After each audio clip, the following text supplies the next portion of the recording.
রাস্তায় দাঁড়িয়ে বেশ খানিকক্ষণ ওয়েট করার পর ফাইনালি আমার পতিদেব চলে এসছে। দুজনে মিলে যাচ্ছি এক জায়গায়। কোথায় যাচ্ছি একটু পর বলছি। তার আগে আকাশটার অবস্থা দেখো কেমন কালো হয়ে এসছে।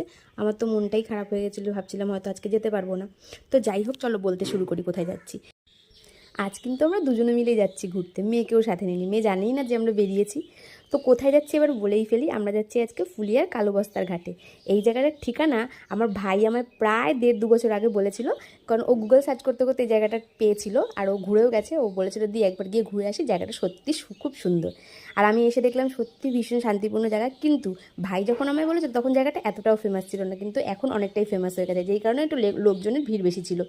তো আমরা দুজন চলে এসেছি দেখো ফাইনালি। প্রথমে তো রাস্তা ভুল করে অন্য জায়গায় চলে গেছিলাম, তারপর যাই হোক লোকজনকে জিজ্ঞাসা করতে করতে ফাইনালি পৌঁছে গেছি।